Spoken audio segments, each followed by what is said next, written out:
अस्सलाम वालेकुम स्टूडेंट्स, आवाज़ आ रही है आप लोगों को मेरी?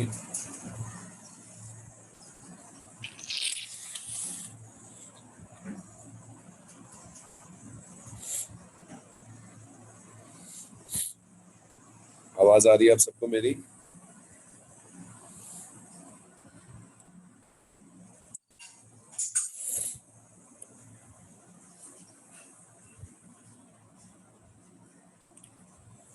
ओके। लास्ट क्लास में हम लोगों ने एक्सरेज का टॉपिक स्टार्ट किया था। We discussed about X-ray production के एक्सरे प्रोड्यूस किस तरीके से होती हैं, ठीक है।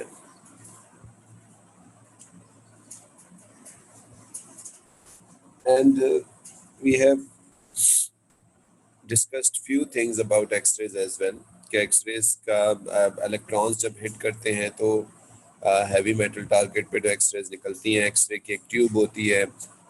एक्सरेज जो है हम लोग सॉफ्ट एक्सरेज का इस्तेमाल नहीं करते क्योंकि वो सिर्फ एक पेशेंट को ओवरऑल डोज जो है वो इंक्रीज करती है।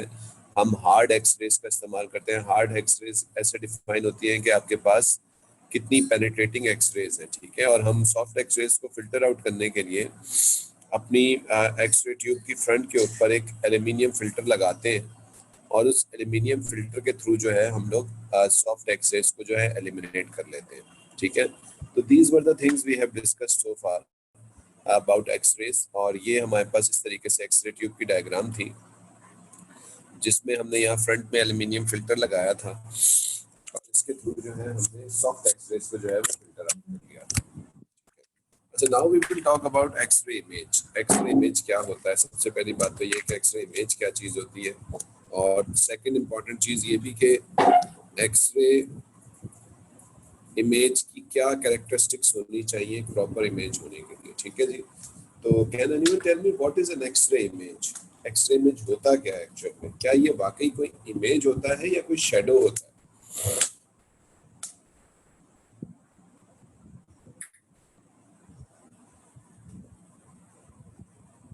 जी, what is an x ray image?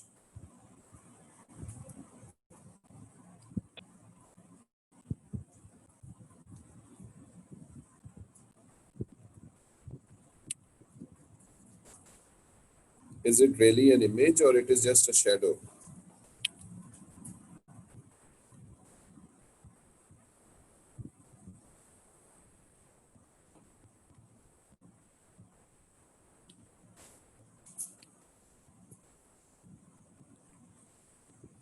X-ray image actually में इमेज नहीं होता, ये सिर्फ एक शेडो होता है। सिंपल एक शेडो होता है आपके पास।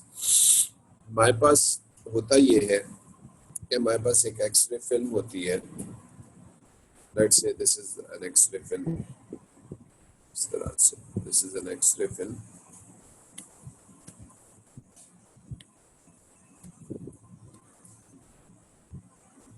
ठीक है।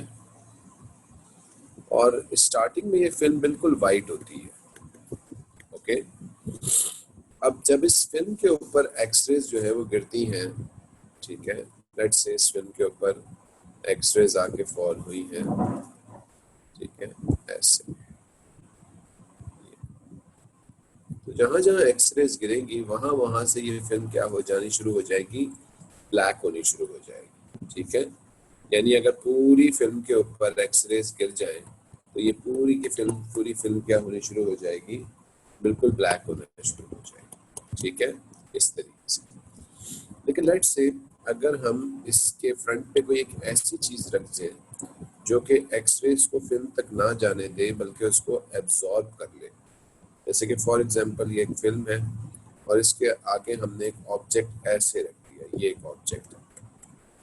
अच्छा, this object can absorb x-rays, it can not let x-rays to pass through. तो इस केस में हमारे पास क्या होगा कि एक्सरेज इस जगह पे आके गिरेंगी, ओके, इस जगह पे फॉल करेंगी, इस जगह पे फॉल करेंगी, इस जगह पे फॉल करेंगी, but the X rays which is hitting this object, ठीक है, will not go on the, यहाँ आपके पास film, this is X ray film, ठीक है। ये सिंपल एक फिल्म होती है हमारे पास, वाइट कलर की होती है इनिशियली। पार्शियली वाइट होती है। तो होगा ये कि हमारे पास ये सारे का सारा हिस्सा जो है यहाँ पे एक्सरे नहीं पहुंचेंगी इस हिस्से में, ये हिस्सा वाइट रहेगा और बाकी सारे का सारा हिस्सा जो है वो क्या होना शुरू हो जाएगा, ब्लैक होना शुरू हो जाएगा। ठीक है, इस तरीके से। तो this area will become white and this is will be our image.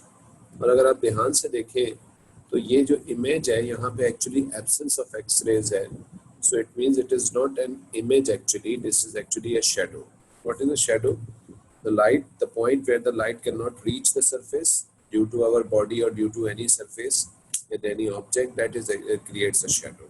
ठीक है ना, जब लाइट किसी जगह पे नहीं गिर पा रही होती और बाकी साइडों के ऊपर लाइट गिर रही होती है, तो जिस जगह लाइट नहीं गिर रही होती वो डार्क एरिया अपेयर होता है और उस जगह को हम शेडो कंसीडर कर रहे हो। यहाँ पे डार्क नहीं होता, यहाँ पे वाइट रहता है, जहाँ पे शेडो बनता है वो वाइट होता है और जहाँ जहाँ एक्सरेज गिरती हैं वो हिस्सा क्या हो जाता है, ब्लैकन हो जाता है। ठीक है, so we normally say that X-ray is not an image, actually it is a shadow.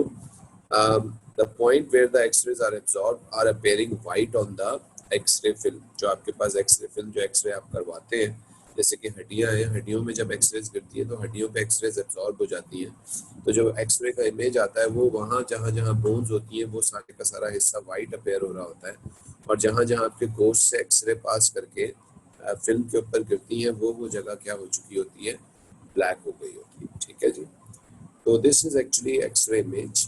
If anybody is having any question in that please ask.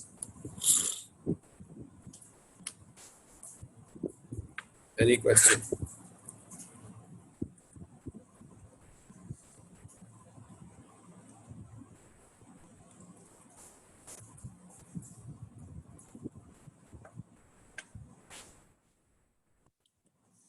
किसी को कोई क्वेश्चन नहीं पूछना या सारे सो रहे हैं? भाई अबान, अरहम, ईशा, बतूल, परवा, फातिमा, फिजा, हरीम, सिनान, तैयब, अम्मार, आरिस। सर पिछली क्लास मिस कर दी थी मैंने, कुछ मिसअंडरस्टैंडिंग किया था, जब बोलूंगा तब ये थोड़ा समझ आएगा, फिलहाल तो नहीं आ रहा कोई मसला। समी, सुभान, तस्मिया, नेहा, सारिम, जैनब, यूसुफ, फरीशा, जैद। किसी बच्चे को कोई प्रॉब्लम है तो काइंडली पूछ लीजिए।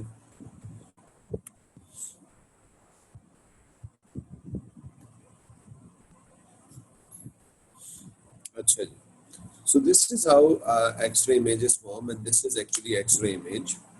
अच्छा, एक्सरे का इमेज जो है उसकी दो कैरेक्टरिस्टिक्स होनी चाहिए जिससे हमारे पास इमेज की अच्छाई या बुराई डिस्कस होती है, जिसमें से एक उसकी है कंट्रास्ट और एक होती है उसकी इमेज की शार्पनेस। ठीक है, तो for a better image of x-rays there must be two things we are looking for an X-ray image, that is contrast and sharpness. Okay, please note it down.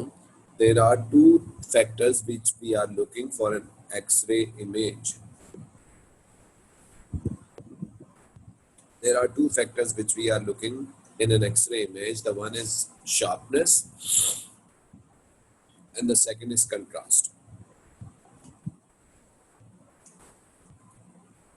Sharpness का क्या मतलब होता है? Sharpness क्या है? तो शार्पनेस ये कहती है कि आपके पास कितनी दो बाउंड्रीज के दरमियान में क्लियरेंस है। ठीक है, sharpness of an x-rays mean how clear the two boundaries are appearing in the x-ray image. ठीक है, अगर दो बाउंड्रीज बिल्कुल सेपरेटली अपीयर हो रही हैं इमेज में तो इसका मतलब है कि आपके एक्सरे की शार्पनेस बहुत अच्छी है। लेकिन अगर आपके पास कुछ ब्लरनेस आ रही है, ब्लर हो रही है दो बाउंड्रीज, या आपके पास एक्चुअली पार्शियल शेडो जनरेट हो रहा है। ठीक है, जैसे कि अगर आप नोटिस करें कि आप अपने कमरे में अगर बैठे हुए हैं और आप अपने हाथ का शेडो देखें तो आपको अपने हाथ के शेडो के अलावा एक साथ में एक ब्लर सा शेडो दिख रहा होता है, जिसको बेसिकली हम लोग ऑप्टिक्स की लैंग्वेज में कहते हैं पेनेम्ब्रा। ठीक है, जो प्रॉपर शेडो होता है उसको एम्ब्रा बोला जाता है और जो पार्शियल शेडो होता है, इसको पेनेम्ब्रा कहा जाता है। अच्छा, जितना ज्यादा ये पेनेम्ब्रा होगा, जितना ज्यादा पार्शियल शेडो होगा, उतना ज्यादा आपके पास शेडो प्रॉपरली क्लियरली अपेयर नहीं हो रहा होगा। ठीक है, उसको ठीक करने का एक तरीका ये है कि अगर आपके कमरे में एक से ज्यादा लाइटें हैं तो सिंपली क्या कीजिए कि सारी लाइटों को बंद करके सिर्फ एक सोर्स ऑफ लाइट जलाइए। जब आप सिर्फ एक सोर्स ऑफ लाइट जलाएंगे तो आप क्या नोटिस करेंगे कि आपके पास पार्शियल शेडो बहुत कम हो जाता है और रियल शेडो जो है वो बहुत ज्यादा शार्प हो जाता है, बहुत क्लियरली नजर आना शुरू हो जाता है। तो this is actually the sharpness of an image. Sharpness of the image ये पूछा जाता है पेपर के अंदर, what define the sharpness of an x-rays. The sharpness of an X-rays is how clearly, how clear the two boundaries of the two medium appearing on the X-ray image. How clear the boundaries of two medium are in an X-ray image. किसी भी X-ray image में कितना ज्यादा clear है दो boundaries, इसको हम लोग शार्पनेस को इससे डिफाइन कर रहे हैं। ठीक है, किसी को इसमें कोई क्वेश्चन करना है तो पूछ लीजिए। शार्पनेस की टर्म अगर किसी को समझ में नहीं आई तो पूछ लीजिए।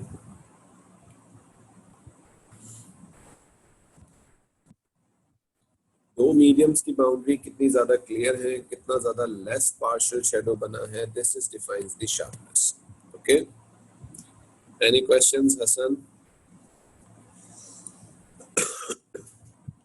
किसी को कोई क्वेश्चन पूछना है?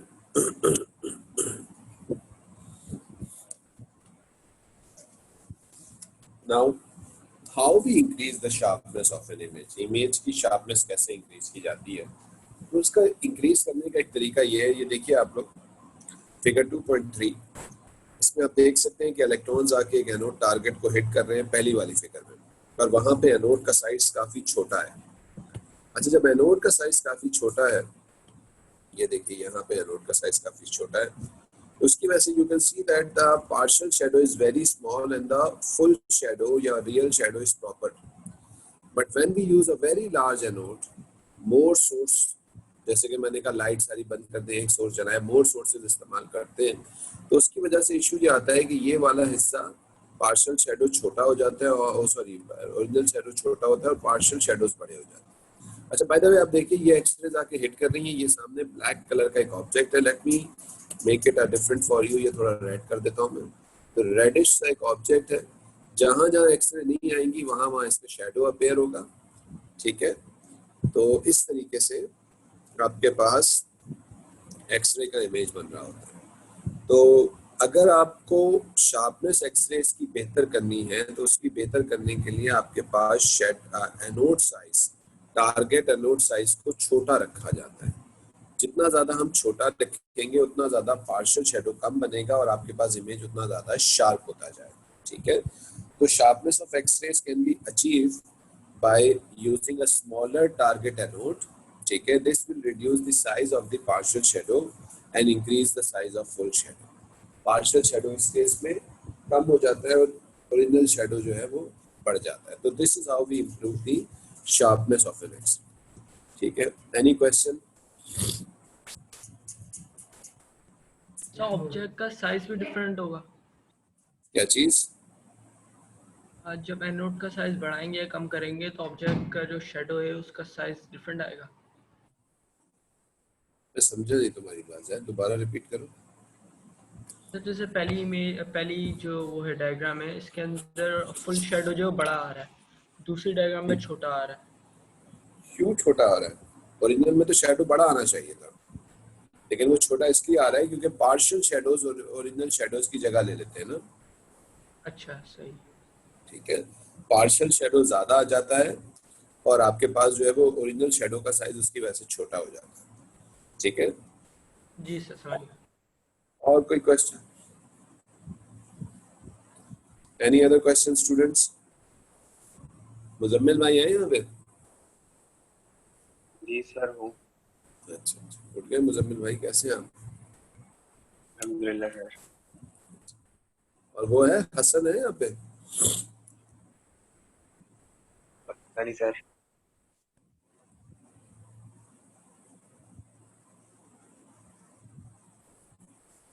सर कौन सा हसन?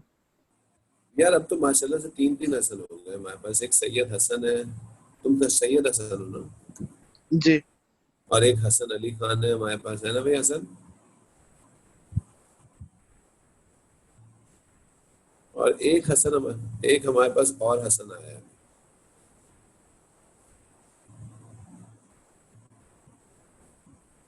है भाई, हसन एक न्यू एडमिशन हुआ है हमारे पास।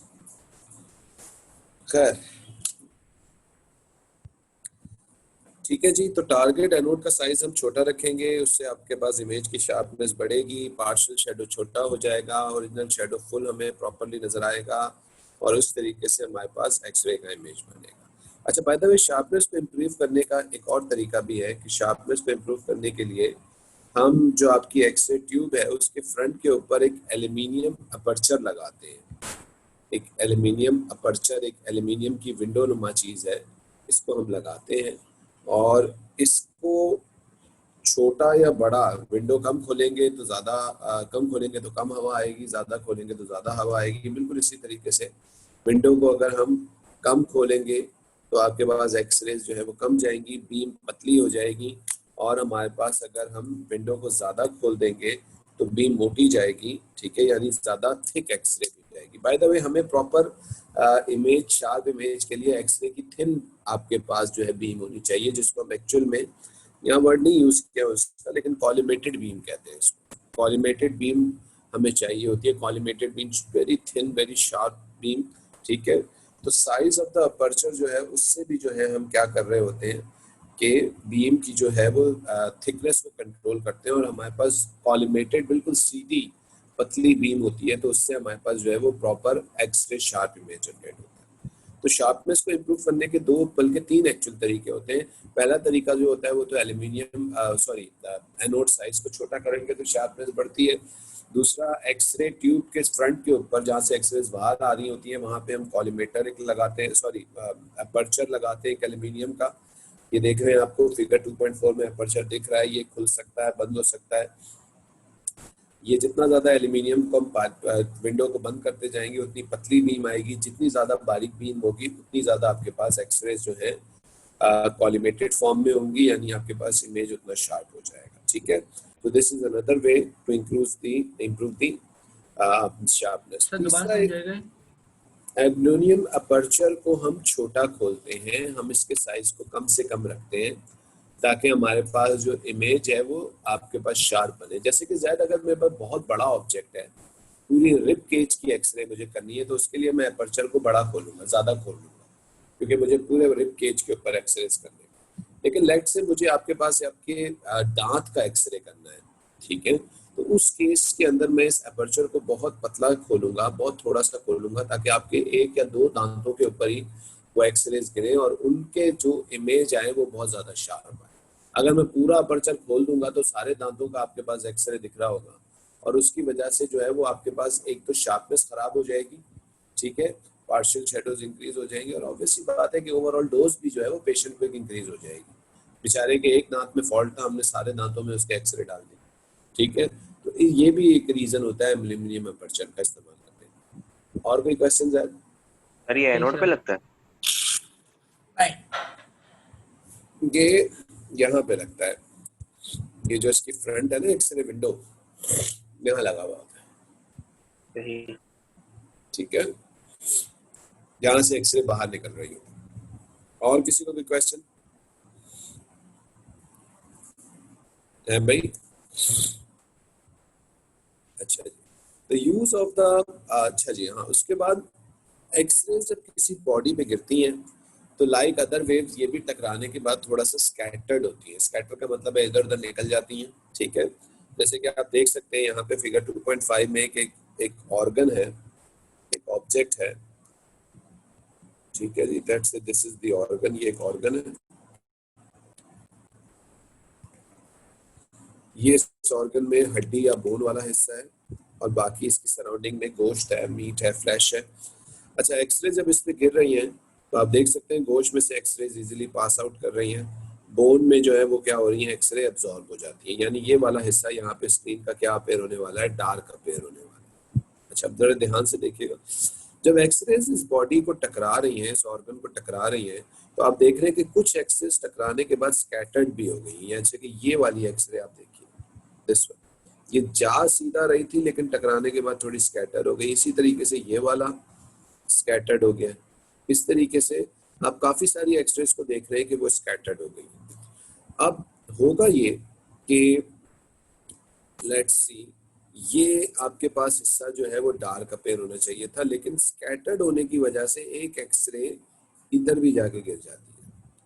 तो वो हिस्सा जो बिल्कुल, सॉरी, वाइट अपेयर होना चाहिए था, sorry not white, dark, white appear होना चाहिए था, यहाँ शेडो आना चाहिए था। तो वहां पे ये एक्सरे जाके उस हिस्से को भी क्या कर देगी, डार्क कर देगी। तो अब ये स्कैटरिंग हमें रोकनी होती है। तो स्कैटरिंग को रोकने के लिए हम किसका इस्तेमाल करते हैं, एक जिसे कहते हैं एंटी स्कैटरिंग स्क्रीन का इस्तेमाल कर रहे होते हैं। अच्छा, ये by the way thick metal की आपके पास इस तरीके से देख रहे हैं आप, गैप्स वाली एक फिल्म होती है, ठीक है। यानी एक्चुअली में ये कहाँ पे होती है, देखिए ये एक पेशेंट है या और ऑब्जेक्ट है जिसका हम एक्सरे ले रहे हैं, और ये एंटी स्कैटरिंग स्क्रीन आपकी फिल्म से थोड़ा सा पहले होती है। जैसे कि एक पेशेंट जो है वो बेड पे लेटा हुआ है अगर, ठीक है, तो उसके नीचे एक ब्रीफ केस सी चीज रखी जाती है, पतली सी, जिसमें आपकी एक्सरे फिल्म होती है, और उस फिल्म के ऊपर जो है ये एंटी स्कैटरिंग स्क्रीन लगा दी जाती है। और इसका फायदा ये होता है कि जो स्कैटर्ड हुई एक्सरेज है वो इस एंटी स्कैटरिंग स्क्रीन के अंदर क्या हो चुकी होती है, एब्जॉर्ब हो गई होती है।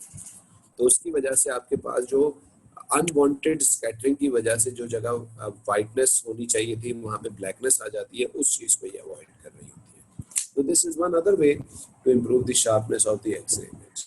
ठीक है, इसमें किसी को भी क्वेश्चन पूछना है तो पूछ लो। एंटी स्कैटरिंग स्क्रीन कहाँ लगी होती है मुजम्मिल? फिल्म से पहले। हाँ, फिल्म से पहले। फिल्म से पहले लगी होती है ना। तुम अगर गोली से बचने के लिए कोई वो लगाओगे तो तुम अपने पीछे लगाओगे, अपने आगे लगाओगे? आगे लगाएंगे। सिंपल सी बात है, हमें इसकी फिल्म को बचाना है स्कैटर्ड हुई हुई एक्सरे से, तो उसके आगे लगाएंगे। ठीक है भाई, कोई क्वेश्चन और पूछना है किसी ने? जी बच्चों, तो ये हमारे पास इस तरीके से शार्पनेस को हम इम्प्रूव करते हैं। शार्पनेस को इम्प्रूव करने के कितने तरीके हमने पढ़े? 3। छोटा एनोड का size, aluminium aperture window in front of X ray tube, और एंटी स्कैटरिंग स्क्रीन जो है that is used for the before आपकी film, so it can stop the scattered X rays. ठीक है, इसके बाद जो टर्म आती है that is contrast of an X ray. X ray का कंट्रास्ट कैसे बेहतर किया जाता है, ठीक है।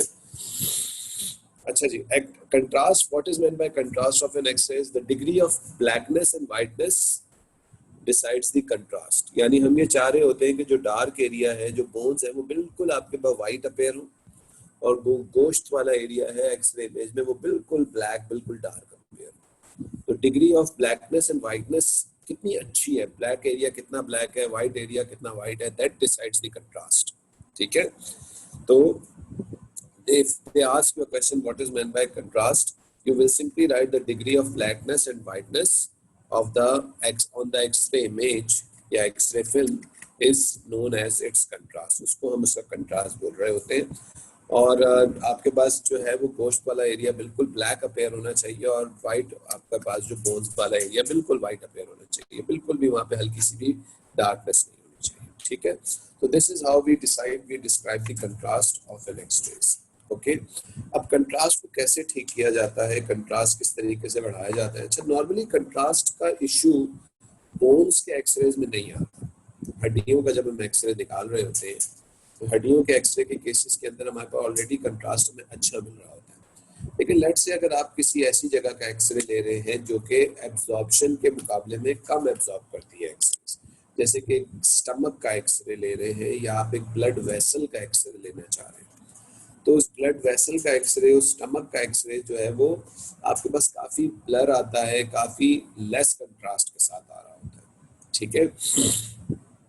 तो इस केस में इस इशू को रिजॉल्व करने के लिए हम लोग कंट्रास्ट मीडियम्स का इस्तेमाल करते हैं। अच्छा, कंट्रास्ट मीडियम्स क्या होते हैं कि लेट से हम एक आदमी के स्टमक का एक्सरे ले रहे हैं, तो स्टमक का एक्सरे लेने से पहले हम उसको एक ऐसा खाना देते हैं जिसमें एक ऐसा एलिमेंट होता है जो कि एक्सरेज को ज्यादा एब्जॉर्ब कर सकता है, ठीक है। अब किसी के माइंड में ये क्वेश्चन उठ भी सकता है कि सर कौन से एलिमेंट्स एक्सरेज को ज्यादा एब्जॉर्ब करते हैं, कौन से एलिमेंट्स एक्सरेज को कम एब्जॉर्ब करते हैं। तो ये क्वेश्चन मैं आप लोगों पे अभी छोड़ता हूँ, आप लोग सोचेंगे इसका क्या आंसर। ऐसा क्यों होता है कि आपके पास कुछ एलिमेंट्स एक्सरेज को ज्यादा एब्जॉर्ब करते हैं और कुछ कम करते हैं, तो what is the reason behind it. Okay, so मैं क्या रहा हूँ कि कंट्रास्ट इशू जो बनता है वो soft tissues, stomach, blood vessels के केसेस में बनता है। तो कंट्रास्ट को बेहतर करने के लिए व्हाट वी नॉर्मली डू, हम एक आदमी को एक ऐसा खाना दे देते हैं, एक्सरे, एक आदमी का स्टमक का एक्सरे हो रहा है, या एक ऐसा ड्रिंक पिला देते हैं। उस ड्रिंक के अंदर आपके पास बैरियम होता है, बैरियम सल्फेट होता है। अच्छा, barium sulphate it is a very good absorber of x-rays, x-rays को बहुत अच्छी तरह एब्जॉर्ब करता है और ऑब्वियसली बाद में फिर वो आपके वेस्ट के अंदर जो है वो निकल भी जाता है। लेकिन जब हम उसको बैरियम सल्फेट का ड्रिंक दे देते हैं तो वो उसके स्टमक में जाके उसके ऊपर एक लेयर जैसी चढ़ा देता है, स्टमक के ऊपर, उसकी वॉल्स के ऊपर, और जब एक्सरेज वहाँ पे गिरती हैं तो वो बैरियम उन एक्सरेज को बहुत अच्छी तरह एब्जॉर्ब कर लेता है। जब वो एब्जॉर्ब कर लेता है तो वो वाला हिस्सा स्टमक का बिल्कुल वाइट अपेयर हो रहा होता है, और बाकी जो इंटेस्टीन और बाकी जो सराउंडिंग वाला स्टमक का एरिया वो ब्लैक अपेयर हो रहा होता है। इस तरीके से स्टमक का एक्सरे किया जाता है। या अगर आपको किसी ब्लड वेसल का एक्सरे लेना है तो ब्लड वेसल का एक्सरे आप किस तरह करते हैं कि आप उसमें थोड़ी सी आयोडीन को एक सिरिंज से इंजेक्ट कर देते हैं।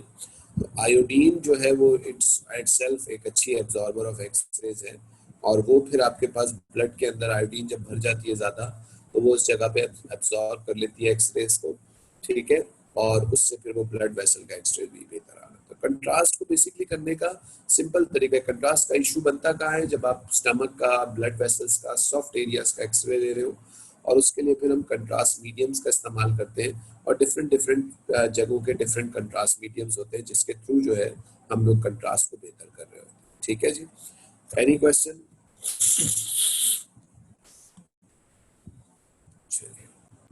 अच्छा, किसी के दिमाग में अभी तक ये सवाल नहीं उठा कि गोश्त जो है वो क्यों एक्सरेज को कम एब्जॉर्ब करता है और बोन्स जो है वो क्यों एक्सरेज को ज्यादा एब्जॉर्ब करती है?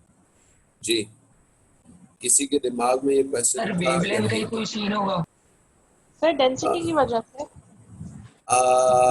देखो डेंसिटी, हाँ, हरीम का आंसर बहुत बेहतर है, काफी बेहतर आंसर है उसका। वेवलेंथ का इशू नहीं होता, बट द डेंसिटी, गोश्त की डेंसिटी ज्यादा होती है यार, गोश्त की डेंसिटी ज्यादा होती है। अच्छा चलो, और कोई रीजन?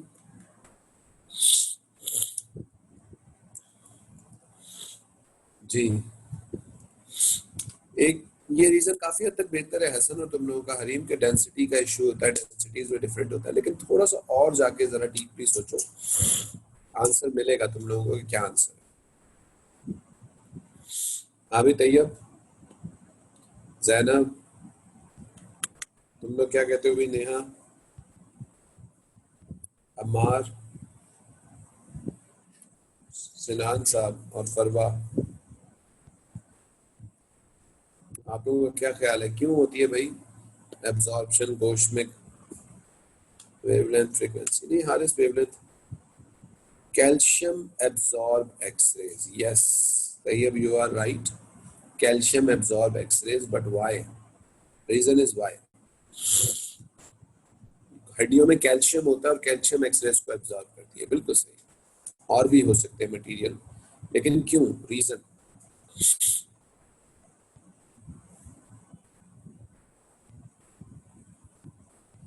हाँ भाई, एनीवन एल्स? सर उसकी थिकनेस, उसकी स्ट्रेंथ की वजह से तो नहीं होता? नहीं, थिकनेस और स्ट्रेंथ की वजह से नहीं होता। ठीक है जी, नेहा आपने आंसर, जैनब?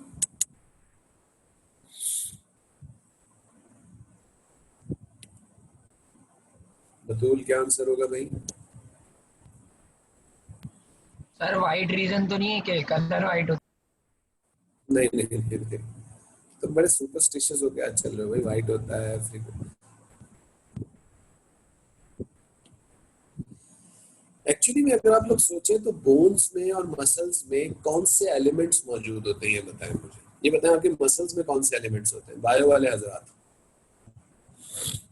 सबसे कॉमनली आपके मसल्स में, फ्लैशेस में कौन से एलिमेंट्स होते हैं जी? H2O। H2।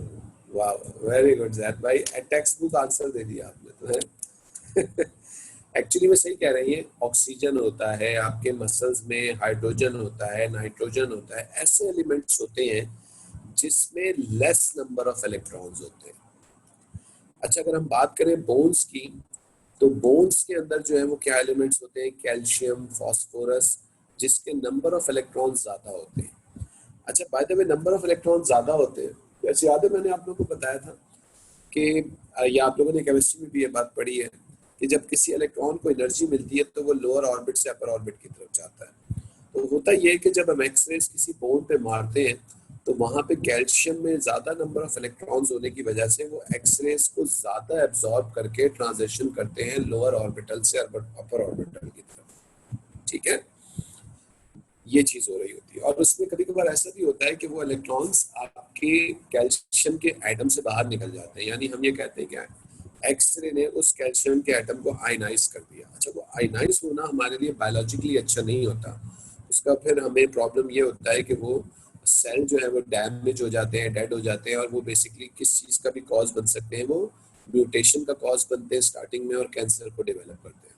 ठीक है, ऑक्सीजन, नाइट्रोजन कम कम इलेक्ट्रॉन वाले एटम्स हैं, कम कम इलेक्ट्रॉन वाले एलिमेंट्स हैं, तो लेस नंबर ऑफ इलेक्ट्रॉन्स होने की वजह से लेस एक्सरेज को अब्सॉर्ब करते हैं और ज्यादातर एक्सरेज जो है उनमें से थ्रू कर जाती है।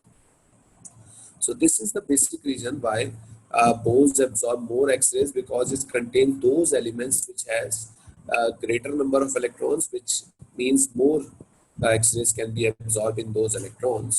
ठीक है, while muscles have those elements which has less number of electrons, उसमें कम number of electrons होते हैं। ठीक है, तो ये एक बहुत बड़ा रीजन है एक्सरे की एब्जॉर्प्शन होने या ना होने। ठीक है जी, एनी क्वेश्चन इन दैट? किसी को कोई क्वेश्चन पूछना है इसके अंदर? हारिस, क्लियर हो गया ये?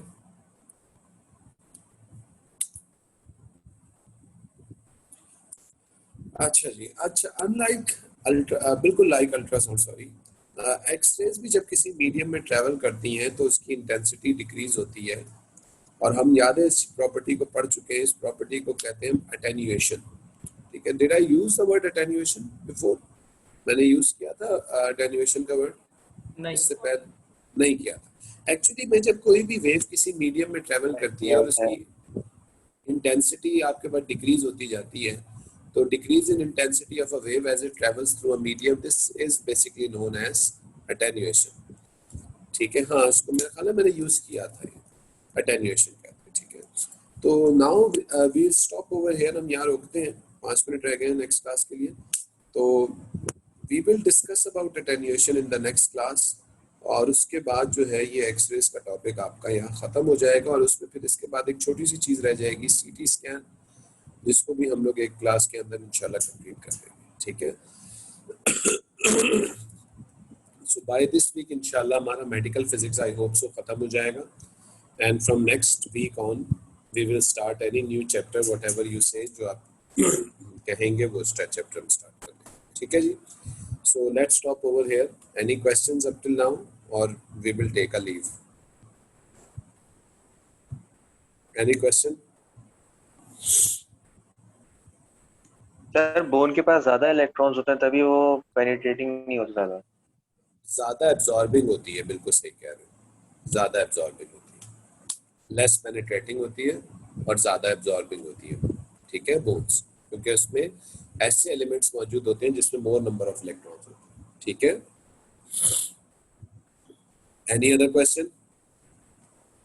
कंट्रास्ट जो है खाली एक ही तरीके से बेहतर की जा सकती है। हाँ, बिल्कुल एक ही तरीके से। और कंट्रास्ट का इशू बोन्स के केसेस में नहीं आता, ज़्यादा सिर्फ किस केसेस में आता है, Soft जब tissue। हम लोग सॉफ्ट टिश्यूज के एक्सरे जब कर रहे हो। ठीक है, ओके एनी अदर क्वेश्चन?